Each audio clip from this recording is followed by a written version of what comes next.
הסאדו, הידוע גם בשמות כמו קשטיץ', פונדרה, מספר 9 ושורט ריבס, זהו נתח מאוד פופולרי בארץ, שתמיד גונב את ההצגה כשמוגש לשולחן. במתכון זה נלמד איך לשן הסאדו בנינג'ה וודפייר או בכל משנה אחרת, בשיטה מדויקת ומבוקרת, עצם שנשלפת בקלות, אבל עדיין מרקם יציב, אחיד וניתן לפריסה, ולא בשר שמתפרק או מתפורר ללא שליטה. זהו הסוויט פוינט של הסאדו מעושן איכותי.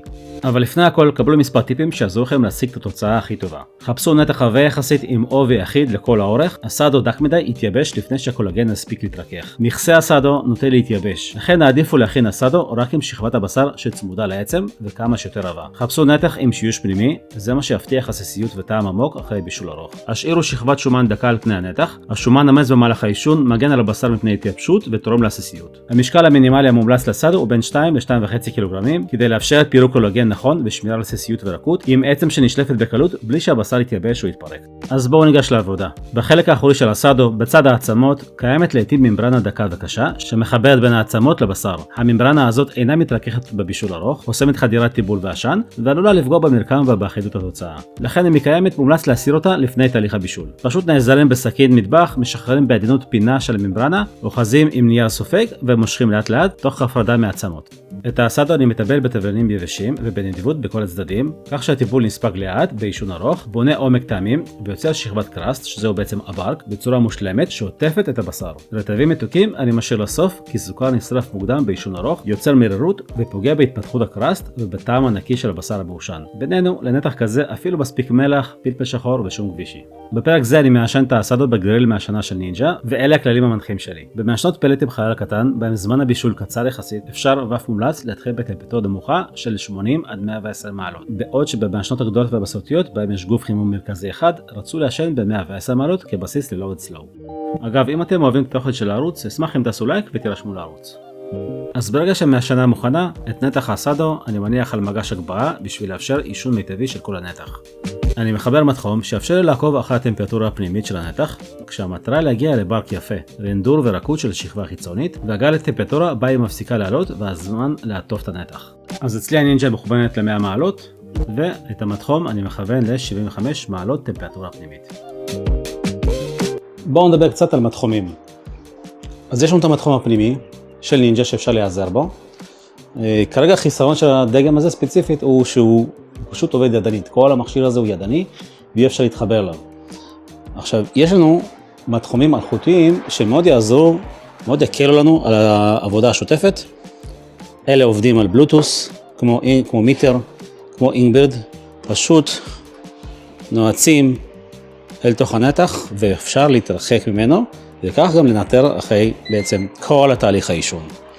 יש לנו את הבלוקים האלה שמגיעים עם 4 פרובים, אבל מה שמיוחד בהם הם גם שהם מלכותיים. אני יכול לצאת מהבית, כמובן הערה שאסור להשאיר מהשנה עובדת ללא השגחה, אבל זה עוזר לנו ממש להתרחק ולעקוב אחרי התהליך הזה מרחוק, וממש לראות את טרנד העלייה של הטמפרטורות מהשנה וטמפרטורות הנתח עצמו, וכמובן גם אפשר להגדיר תוכניות שונות מתוך האפליקציות שמגיעות בפנים. זה ממש מקל על מעקב אחרי הנתח, כדי שגם לא יעבור את הטמפרטורה הרצויה, ומומלץ מאוד להשיג את אחד המתחומים האלה.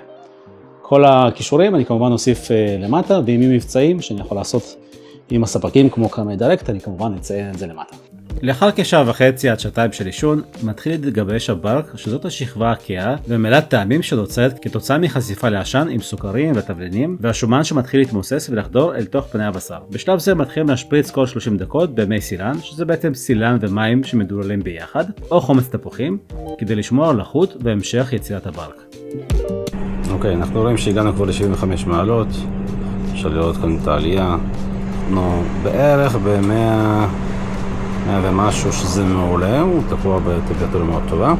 אנחנו כבר כמעט 3 שעות בפנים, וכך נראה הנתח שלנו, אחרי 3 שעות, ממש טוב. כשהנתח מגיע ל-75 מעלות ומפסיק לעלות בטמפרטורה פנימית, עוטפים אותו בנייר כסף או נייר קצבים כדי ליצור סביבה לחה, שתזרז את התרככות הקולגן ותמנע התייבשות. דבר נוסף שאני עושה בשביל למנוע התייבשות הנתח הוא הוספת שומן בקר מזוקק והנוזלים שהנתח הגיר למגש בשלב העיטוף. העיטוף עוזר להתגבר על מצב התקיעה בטמפרטורה, משמר את הנוזלים העשירים בטעמים, ומבטיח שבסוף התהליך לקבל הסאדו עסיסי ורך. עכשיו כשהנתח עטוף היטב, נעלה את הטמפרטורה ל-130 מעלות. אל דאגה, בשלב זה האסדו כבר קלט את רוב תמי העשן. לכן אתם גמישים בבחירת המשך הבישול. אפשר להמשיך במעשנה, במיוחד אם השתמשתם בעניין קצבים, או בתוכנית צלייה בנינג'ה או תנור ביתי אם עטפתם באלומיניום, מה שמאפשר לכם להשלים את הבישול בנוחות מרבית בלי לפגוע באיכות התוצאה הסופית. לאחר כשעתיים וחצי נוספות, והגיע לטמפרטורה של 95 מעלות, בודקים את דקות הנתח באמצעות מבחן הפרוב טנדר. ברגע שמכניסים את המתחום ולא מרגישים התנגדות, זה הזמן לסיים את תהליך הבישול. שלב המנוחה הוא אחד השלבים הקריטיים בהכנת האסדו מושלם, ולמרבה הצער הוא גם השלב שהכי קל לדלג עליו בשל הרצון להגיש ולטעום. במהלך המנוחה, הנוזלים שנדחסו ממרכז הנתח בזמן הבישול מתפזרים בחזרה לכל חלקי הבשר. צבעי הבשר המקובצים מהחום מתרככים במהלך המנוחה, ובזמן המנוחה הקולגן ממשיך להתפרק לג'לטין, מה שמשפר עוד יותר את הרכות והעסיסיות. לכן מכניסים את הנתח לצידנית למשך עוד כשעתיים כדי לאזן את החום ולהשלים את תהליך הריכוך. כאשר הטמפרטורה יורדת ל-65 מעלות, ניתן לפרוס ולהגיש. אחרי כל כך הרבה זמן המתנה, הגיע הזמן לחשוף את האסדה שלנו ולהגיש לשולחן. אני חייב לציין שיצא לי כאן אחד הברקים המושלמים, וכל השכבה הזאת מלאה טעם מעושן ותבלינים.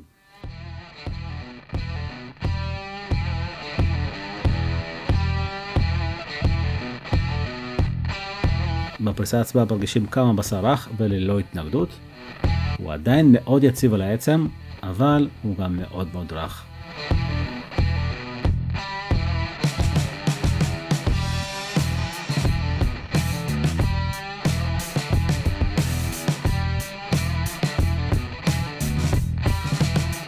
תראו כמה פשוט לשלוף מהעצם עצמה, ואם אפילו מעט התנגדות, תראו, הבשר פשוט מתפרק. אבל, וזה החלק הכי חשוב, יש לו עדיין את הביס והעסיסיות. הנתח שמר המון מהעסיסיות שלו. שיטת הלואו אנד סלואו בעישון אסדו מבטיחה תוצאה מיטבית.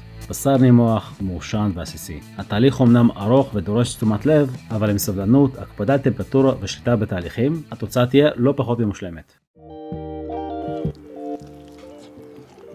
כל זה מצביע על עסיסיות של נתח, והוא עשוי היטב, בכלל לא יבש, מאוד עסיסי, וגם אחלה שברך. אז אם אתם מחפשים תוצאה מושלמת, כן, אני אומר מושלמת של אסדו, שורט ריבס במעשנה, תעשו את זה בלואו אנד סלואו, כמו במתכון הזה. זה הוכן בנינג'ה, הטעמים הם עדינים. לא, האמת שהטעמים מאוד מורגשים, במיוחד על שכבה החיצונית, מומלץ מאוד, ותנסו את המתכון הזה. יאללה, אני אמשיך לאכול לי פה מקלות של שורט ריבס. אתם עדיין פה? אז אם אתם פה, כנראה אהבתם את הפרק, אז אל תשכחו לעשות לייק ולהירשם לערוץ.